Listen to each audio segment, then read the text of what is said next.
tall man in my city, man in my word. Put on my kids, I gotta swerve, I gotta dip, I got it burnt, I got it lit, I got it worked out to the way I own 100% of my shit. I got it worked out where I got platinum right under my lips. Ayy, heard they talk about me. Rockstar pops out ripping my jeans. Big body bands, I'm whipping the mean. White on the Mazzy, whipping the clean. Space on the testy, please do not test me. I really swerve this future machine. Life is a movie, I do it truly. You see the drip, I step on the scene. You lean when I lean.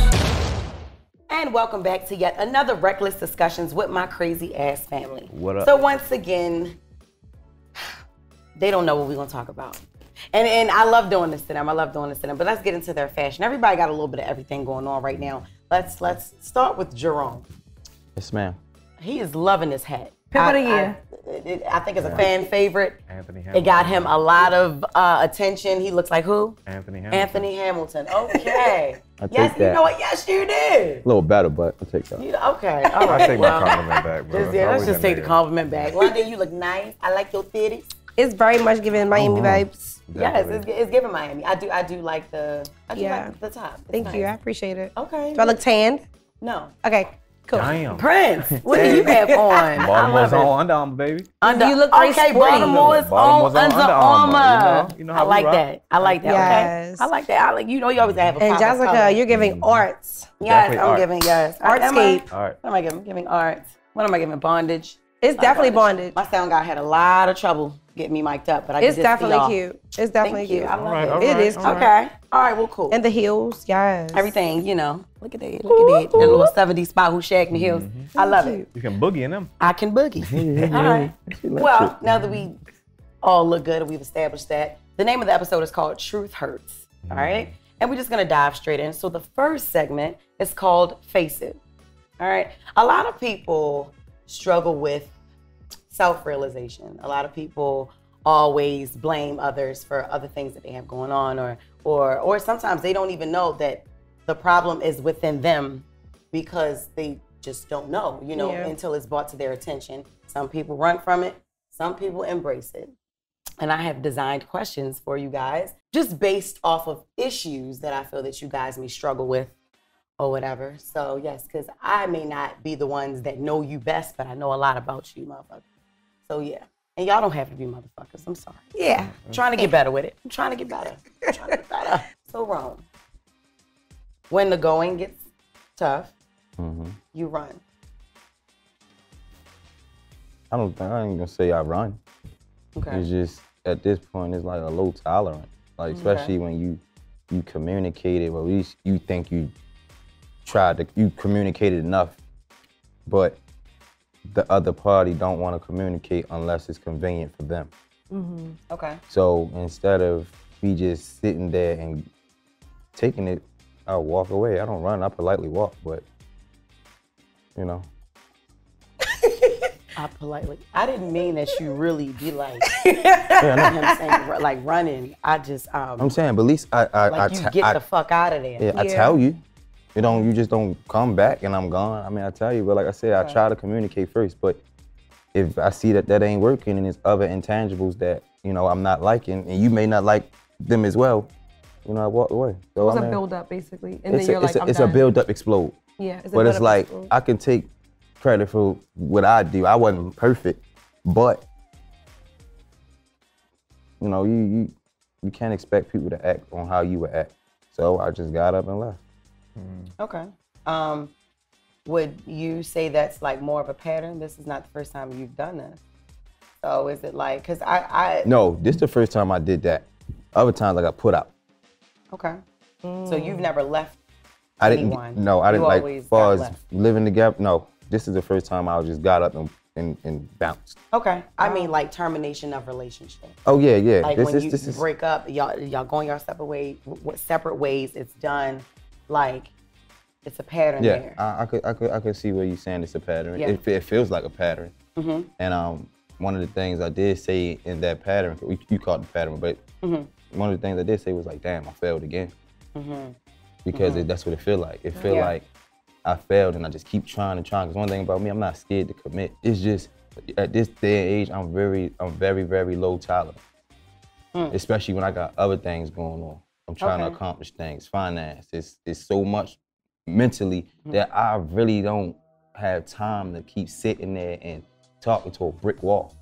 Okay. When I want to talk, you don't want to talk.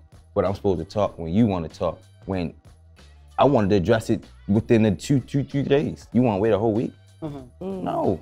Who does that? And then it's build up. So do you feel that it's also due to your lack of patience when you come into a situation and it's not what you're used to, and you know you have your baggage, and this person happens to have the way they live, and they have baggage as well, and you both going into a relationship, y'all establishing those boundaries because y'all know that y'all both have baggage.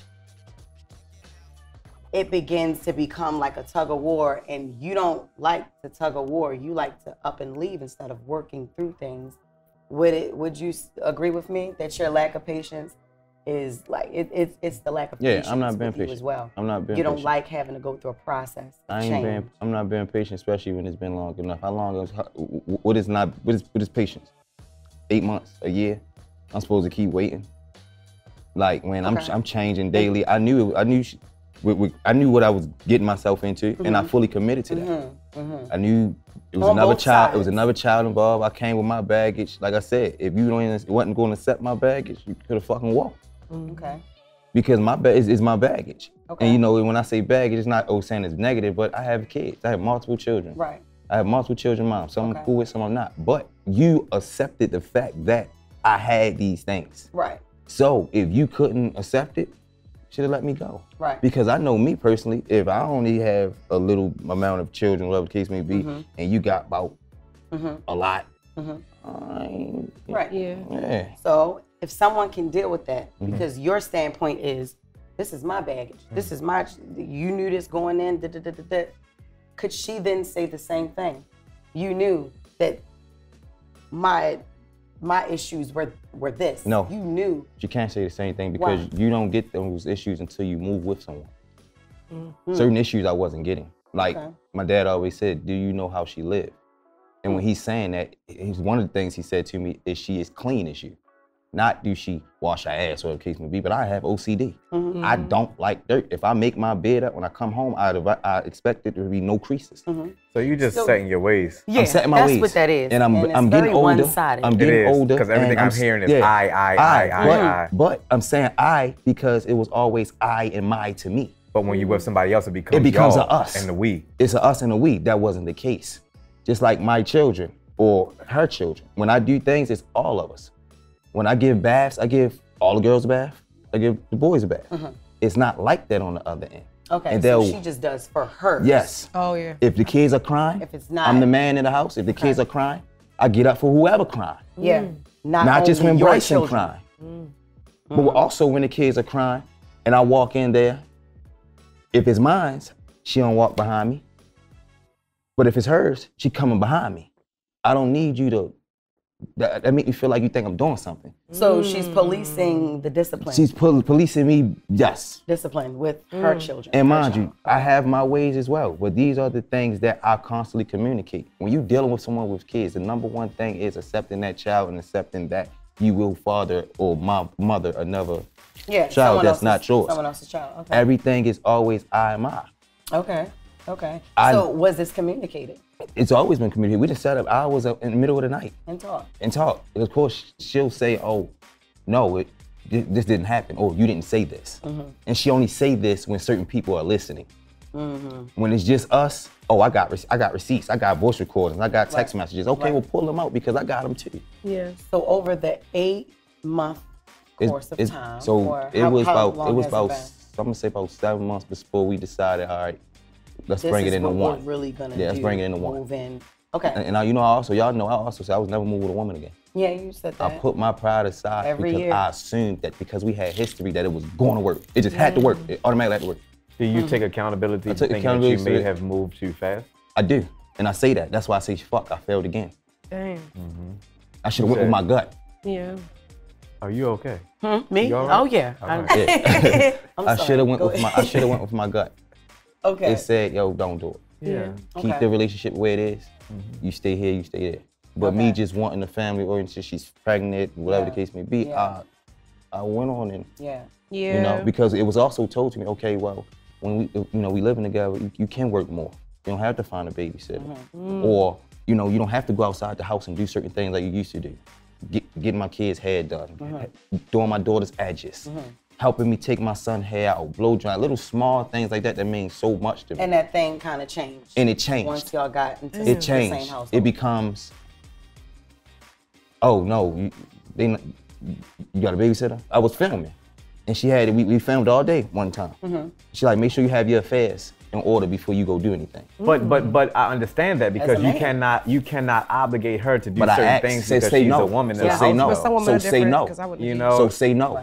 You know. Say no. Don't give me that window. So what did you say, London? Some women are different. Like I had a stepdaughter for many years, well over 10 years plus, and I always was like cool with playing whatever position I needed to support you and what you were doing. But you were a stepmother of how many children? 1. Okay. Right. So for this woman, it's a lot. Although she knew that that's true. in. Although that's she true. knew that going in, then she's pregnant. Yeah, that's a lot. Then she has her own child. And her child may be a little temperamental. You know, she, I do understand that maybe her child. And her child's young. Younger, there are behavioral issues, which she has admitted, you know. And you raise your children a certain way, she raises her child a certain way.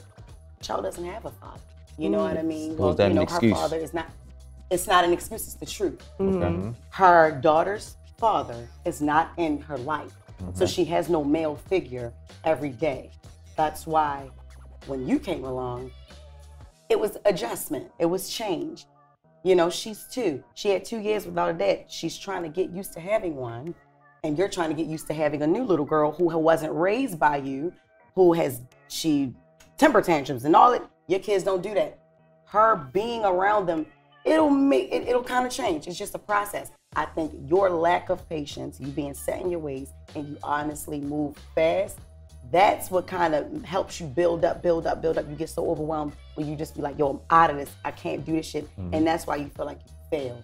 So can you face it that you are stuck in your ways, you don't like being alone, that's why you move fast, and you're also chasing a family dynamic that you never really had in a lot of these relationships. And when it doesn't go your way, it's like, oh, it failed again. Well, maybe I have hope I'd here. rather just deal with this shit by myself. Yeah, and you thought this was different because you know her. Yes. You knew her. She was your friend longer than you even knew me. Like, y'all were together since, you know, on and off, dealing with each other on and off since before me. My biggest thing with that is, man, it's the other kids. Yeah. It's the other children. All my babies is grown. So even if they're in the house, you don't really have to fend for them. The only person you really have to tend to is my badass 2-year-old. Okay. But my point is, I've been around long enough for this child to be in my system. I've taken her with me and all my kids, and I don't get these problems. I find it so, and I'm not making no excuses. Ain't older. She don't have no father, so ain't no excuse. No, they allow shit and they laugh at shit until it's not funny. Right. But are you facing your issues? I'm facing my issues, and that's why I said I'd just rather face my issues by myself. Or maybe he doesn't identify that that's the issue yet, because this conversation will probably be like, wait, she could be right. You know, it could be some truth to that, because you know when you're going through circumstances and you're blaming, you don't never look inside. But he's very set in his I ain't ways, even blaming. Y'all just I'm rather saying, go like, through what I'm I'm going through by myself. Yeah. That a relationship ain't what I need. He has to have a mirror as well. Yeah, a mirror. That's what, I'm not self-reflection. saying I'm not saying she ain't got no damn issues. But it starts with him too, you know. So, all right, we hit Rome, London. You pass judgment. You're very controlling, and you always know best. Would you say that's something that you can face? Yes, and I have faced it, and I've been dealing with it lately. And it does stem from trauma of childhood, but it also stems from anxiety.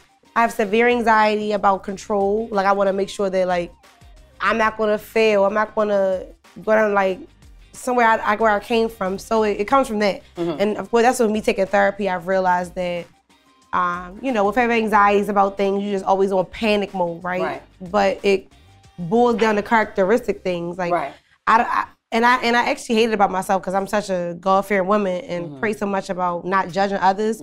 But it comes down to like what's inside of me. So I feel like I have been facing lately. And you also fast. Yeah, I fast too. Yeah. What are your main reasons for fasting? What do you feel Well, that's like just to get clarity from God about what I can do next to make myself better and better for Him. And just about myself, I want to gain clarity on myself because a lot of the times when you do struggle with childhood traumas and anxieties, you know, you like, I want to look inside. I don't want to be blaming others because it comes to a point where you're like, is it me? Because it's the same situation with different people.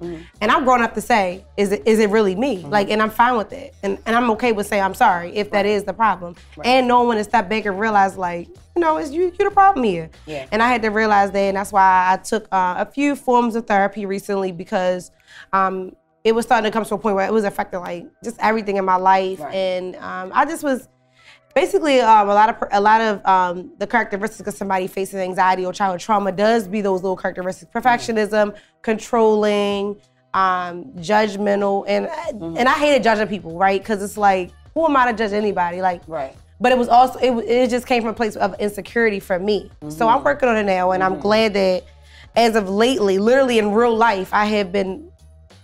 If I want to judge somebody, I'm just gonna pray for them. I'm gonna go right in. I'm gonna go right to God and say, God, can you assist them possibly with this? And if it's not His will, then hey. But it took a lot of growth for that because I always was so like, I don't give a fuck. Yeah. This is what you need to do, and that's not.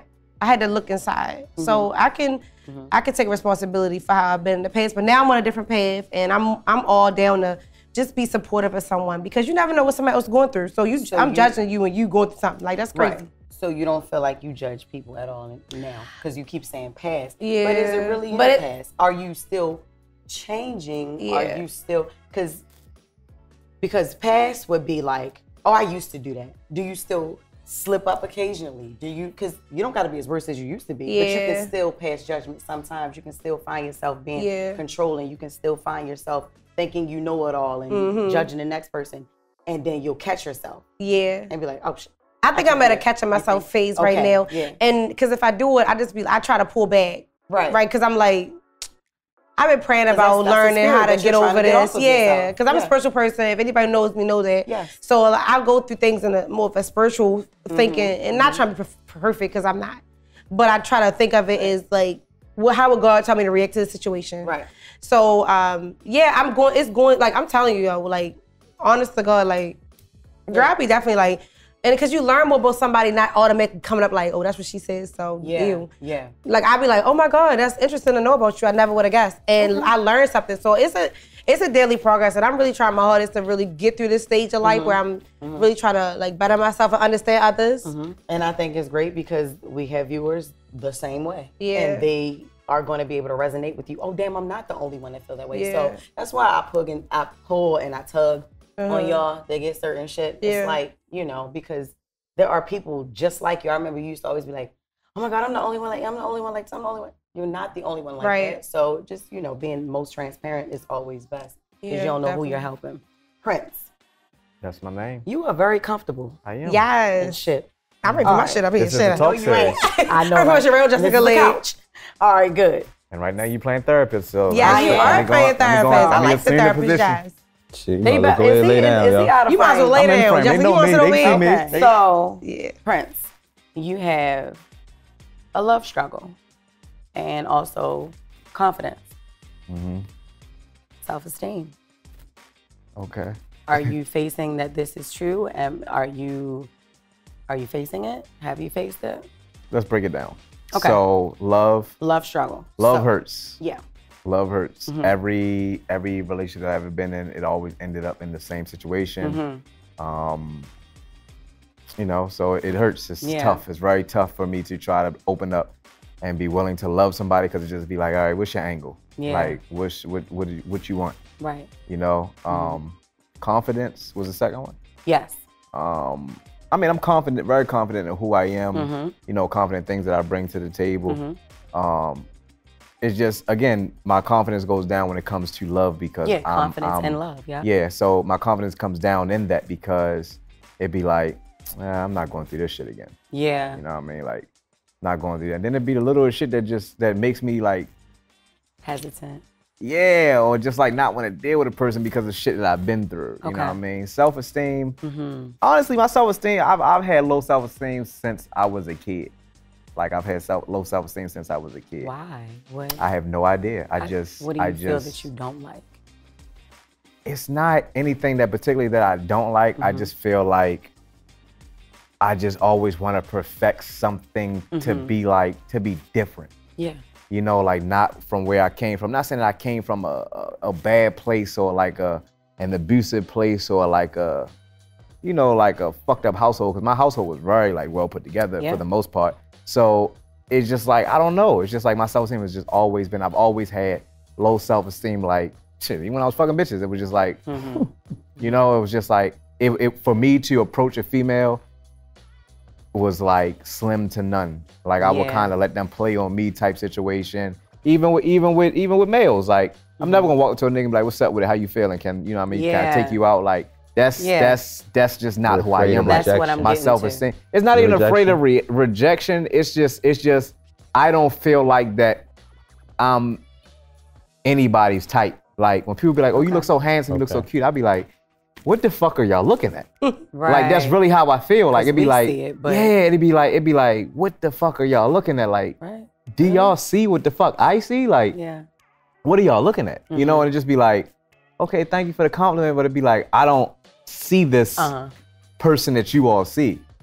Have you ever wanted to go holler at somebody, or you seen somebody that you really wanted to go holler at, but your confidence got in the way?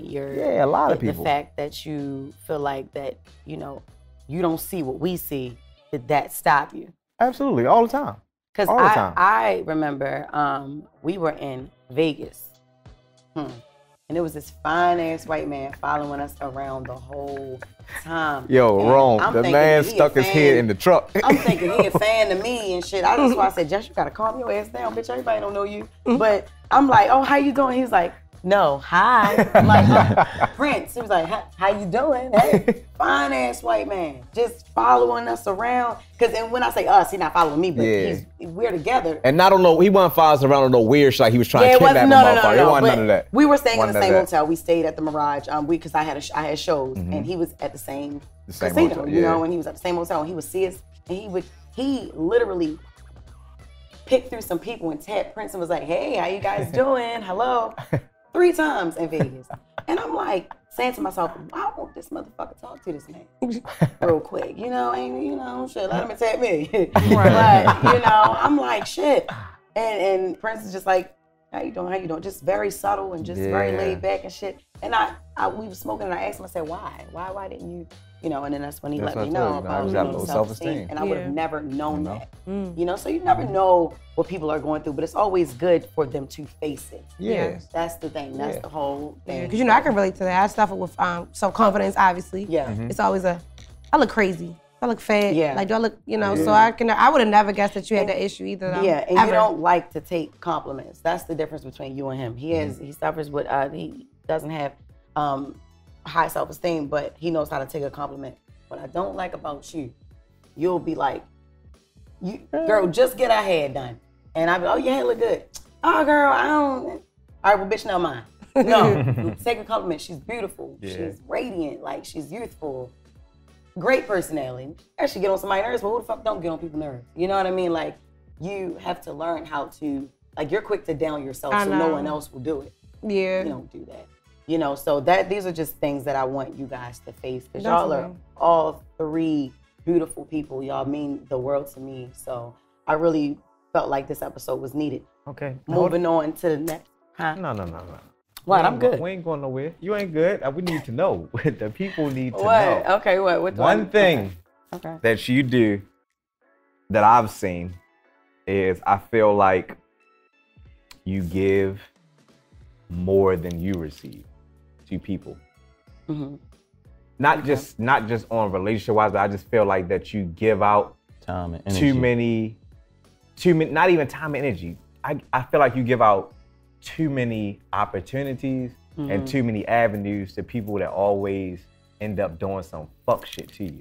You know, and it just be like, do you realize that? Like, have you seen it? Like, have you just sat back and be like, damn, I went and built this person brand, or I went and did this, and I went and did that, and damn, they done fucked me over. Like, they done did some weak ass shit to me. Like, what, some corny ass shit. Like, what the fuck? Like, and that's why, and I honestly, and I always tell people, don't never hate nothing for nobody because they enjoy doing that shit while they doing it. But I honestly hate that for you. And it'd be like, damn, here we go with this again. And to be around you so much, and then this. And one thing about you, you're very protective of your feelings. I will say that, like, you're very protective of your feelings, and you like me. We can be going through fucking hell and high water and mask that shit, and you wouldn't even know. But because I'm around you so much, yo, it's been times where motherfuckers have hurt you, and I looked you dead in your face and seen that you was hurt, but you still pressed on and did what you had to do, and it'd be like, damn, yo, I know to just fuck my twin up. You know what I mean? So that's something that you notice, like? Definitely, I notice it, and I do face it. If I didn't face it, it would be something different. I do face it, but how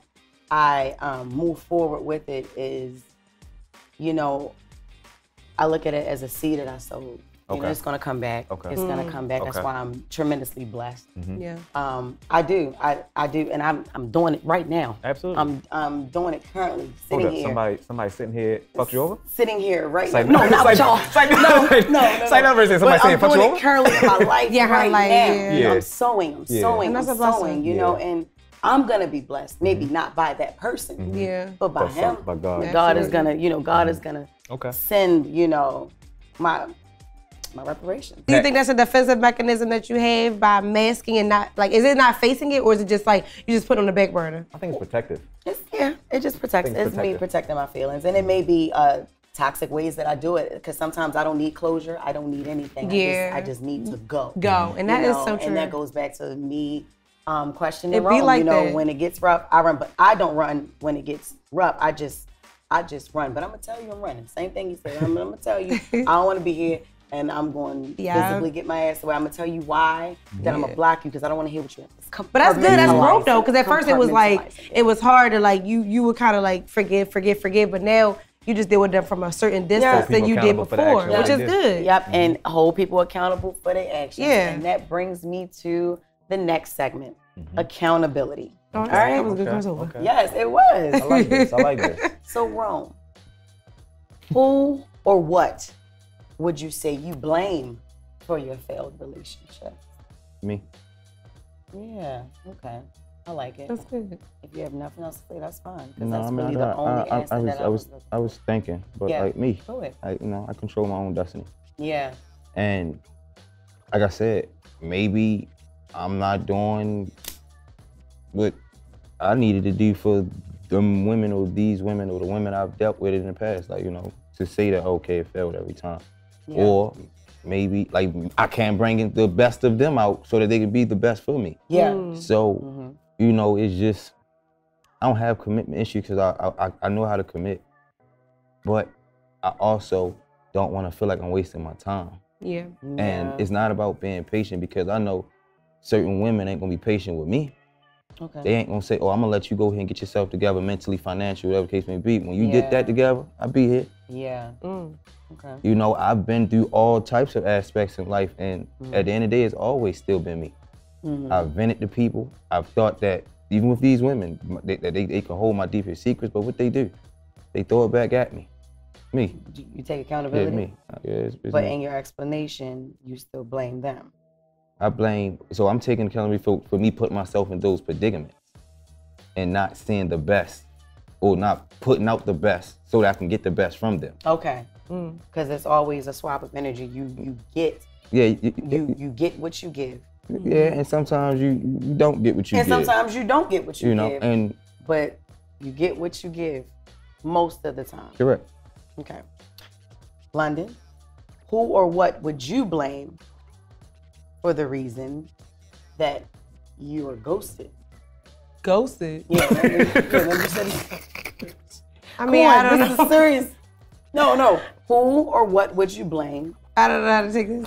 For the reason that you were ghosted. The reason why they know you were ghosted is because you admitted the last. Well, I'm just gonna say that it's not a common thing that's happened in my life, but I will say that you always get ghosted. I will say that it was just, I feel like God was protecting me from what was not meant for me. Honestly, me personally, that's how I look at it. Like, God probably was like, you know what? I might be going to let it into your world because they don't deserve you. Like, I mean, obviously everyone has bad sides to them, but I have a lot of good qualities about myself, I think.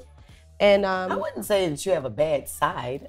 I just need for you to be okay with the fact that everyone's not gonna like you. So I can understand now that, everybody ain't for everybody. Right, exactly. Okay, That's cool. And then earlier, I hear you. I had asked you about passing judgment, being controlling, and thinking you know best all the time, and more so more so previously. Before my therapies. Yeah, right. I'm in therapy actively, and I'm extremely proud of that, and there's nothing wrong with it. Yeah. For me, I heard you keep saying, "It's my childhood trauma. It's my childhood trauma." Yeah. Do you think that is an excuse that you solely rely on? No, because I feel like anxiety played a part in it too. I got severe anxiety during the last 2 years of COVID, and it played a part because I was alone in the house. Right. And the childhood trauma, I just didn't face those problems that it caused. Then the anxieties built up, and then it caused another problem. So I just had to clear my mind, really get set in tune with London, and just take the steps, which was, for me, therapy. Okay. And for me, just look inside. So, I mean, childhood trauma, of course, that's gonna always play a part, like in certain little small aspects of everybody's life of some type of way. Yeah. But it can't be the reason I lean on the whole. Oh yeah, reason. No. Yeah, solely no. Yeah, no. Now it's like it's just little. It's just life, right? Because like in life, like it's different stages. Right. You either have good stages, or you have bad stages that leave little marks on you. But you can patch it up with Band-Aids, or you can fix it at the root, right? Yep. So I'm learning to fix things at the root and becoming a better person. And like I want to be a better person. My family went through the patching it up, Band-Aid, sweep it on. No. Taking accountability, and you have done it, Prince. What's up with it? So, the type of men that you attract, what makes you say, I'm gonna give this person a chance? And why is it so short-lived? Who's to blame for that? Energy. Okay. Energy. Okay. Everything else has, not necessarily failed. It just be energy. A lot of things are short-lived because I can be like Rome. I can be set in my ways. Yeah. The littlest shit will like tick me the fuck off. Like, it be just little shit. Like, and then sometimes I really have to like recollect and come back and be like, nigga, it's not even that serious. Yeah. Like, calm the fuck down a little bit. Like, people are human. People make mistakes, nigga. You make mistakes. Yeah. Everybody is deemed to be forgiving at some point. Who the fuck are you to play God and say that this person is now banished forever over something so small? Right. So I would probably take the blame on a short-lived, but I would let them take the blame on what gives me something to say, let me see what this motherfucker about. Right. Because it'd be the energy that they give. Okay. But then a lot of things be short-lived too though, because I hate that. I always tell people, I'd be like, look, give me the 6 months in you.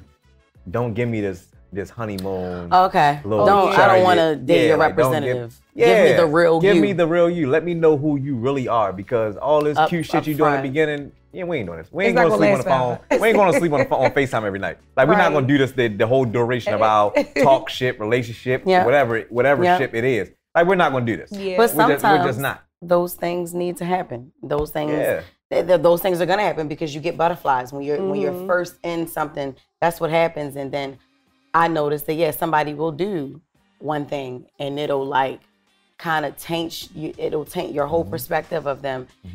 But that also comes from how you used to move too. Before I think everybody cheats. You always think somebody's doing something. Always think like, whether they are, whether they aren't. It's always gonna be in your mind because that's how you moved, and then you. Also have dealt with people who were cheating on other people and you didn't know when you found out. You like, damn, so that kind of fucks you up as well, you know, and that's what's deeper. A lot of men and women, that actually fucks it up for them. That fucks up their trust. Somebody else doing something fucks up their trust. Like, you may think if you go sleep with a married woman, Jerome, you just cracking a married bitch. No, you're actually fucking yourself up in the head, because now that may scare you away from getting married. That happens. Because you running around fucking these like the woman that you fucking, the wife, wait for her husband to go to sleep, then meet up with you. that would it don't stop everybody, but it will stop you from getting married because it's like, wouldn't my wife do that shit to me? I remember I was fucking that's why I never did that. You know? I don't play the wife shit. Right. So these are all factors, like, you know, that play parts and people don't know. It plays parts in our trauma, it plays parts in our insecurities and our flaws, and we don't know. That's why I thought it was great to do this episode on, you know, facing the truths and accountability. Look, I even made my baby come out with his glasses. Hell ever, you know. But it's getting great. Yeah. It's healing. Let me find out I need a PhD. All right. Girl. And just like that, because we don't have no gems, everybody's confessions were gems. Everybody's vulnerability, even mine, everybody exposing a piece of their life was gems for you guys. And it definitely will help. And it can help you. So listen, London has went over different types of therapy that you can seek. You know, if you are trying to become one with yourself, if you're trying to stop running, or if you're trying to stop masking your fucking feelings and you have to face things, if you're trying, you need help, self-esteem, if you're trying to fast and really align yourself with God and spiritual or whoever your higher being may be, you know? And just like that, this episode is over and it's done. Give us your feedback, like, comment, share, tune in each and every Wednesday, 7 p.m. Reckless Discussions with my crazy ass.